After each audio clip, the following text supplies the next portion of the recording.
সেদিনটা ছিল রোদ ঝলমলে, আর এই সি ওয়ার্ল্ডের বিশাল এরিনায় দর্শকদের ভিড় ছিল উপচে পড়ানো। আর সেই পানির কিনারে দাঁড়িয়েছিলেন জেসিকা রেডক্লিফ, ৩২ বছরের অভিজ্ঞ ট্রেনার। জেসিকা ছোটবেলা থেকে সমুদ্রের প্রাণীদের প্রতি এক অদ্ভুত ভালোবাসা পোষণ করতেন। বাবা ছিলেন একজন মেরিন বায়োলজিস্ট, মা ছিলেন সমুদ্র বিজ্ঞান নিয়ে কাজ করা এক সাংবাদিক। ছোটবেলায় বাবার সঙ্গে ডলফিন আর অর্কা দেখার অভিজ্ঞতা থেকেই তার মনে গেঁথে যায় একদিন সে এই প্রাণীদের সঙ্গে কাজ করবে। তার জীবনের সেরা বন্ধু ছিল অর্কা মর্গান, এক বিশাল কালো সাদা দানব যার ওজন ছিল ৫ টনের বেশি। এই প্রাণী শুধু একটি শো এর অংশ নয়, তার এক ধরনের সঙ্গী। সেদিন শো ছিল মর্গানের জন্মদিন উদযাপন। বড় কেকের মতো দেখতে বরফে তৈরি মাছের টাওয়ার পানিতে ভাসানো হয়েছিল। দর্শকরা শ্বাসরুদ্ধ হয়ে অপেক্ষা করছিল কবে অর্কা লাফিয়ে উঠে কেক ভেঙে ফেলবে। প্রথম কয়েক মিনিট সবকিছুই পরিকল্পনা মতো চলছিল। জেসিকা পানির ধারে নেচে ইশারা করছিলেন, আর মর্গান বিশাল শরীর দিয়ে ঢেউ তুলছিল। কিন্তু হঠাৎ মর্গান থেমে যায়। তার কালো চোখ জেসিকার দিকে স্থির হয়ে থাকে, এমন এক দৃষ্টি যা আগে কখনো সে দেখেনি। দর্শক ভেবেছিল হয়তো এটা শো এর অংশ। জেসিকার অভিজ্ঞতা বলছিল কিছু একটা ঠিক নেই।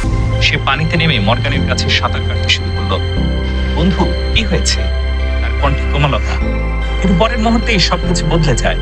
মর্গান হঠাৎ ঝাঁপিয়ে পড়ে, জেসিকার হাত শক্ত করে চেপে ধরে টেনে নিয়ে যায় পানির নিচে। পানির ফেনার ভিতর শুধু এক ঝলক সাদা কালো দেহ আর মানুষের লড়াই করার ভঙ্গি দেখা যাচ্ছিল। অন্যান্য ট্রেনাররা তড়িঘড়ি পানিতে ঝাঁপিয়ে পড়ে, বাঁশি আর হাতুড়ি দিয়ে শব্দ করে মর্গানকে দূরে সরানোর চেষ্টা করছিল। কিন্তু সে যেন নিজের জগতে ঢুকে গেছে। কেউ কিছুই করতে পারছিল না। ১ মিনিট, ২ মিনিট, তারপর এক দীর্ঘ নীরবতা। শেষ পর্যন্ত মর্গান নিজেই জেসিকাকে ছেড়ে দেয়। তাকে দ্রুত পানির বাইরে তোলা হয়, কিন্তু ততক্ষণে সব শেষ। দর্শকদের চোখের সামনে নায়িকা হারিয়ে যায় এর অন্ধকারে।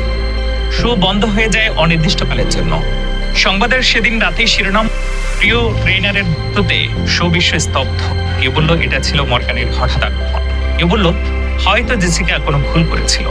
আবার কেউ কেউ দাবি করলো এতদিন বন্দী থাকার প্রতিশোধ নিয়েছে মর্গান। এমনই একটি গল্প নেট দুনিয়ায় তোলপাড় করে দিচ্ছে। অথচ এই পুরো কাহিনীটি একটি কাল্পনিক গল্প।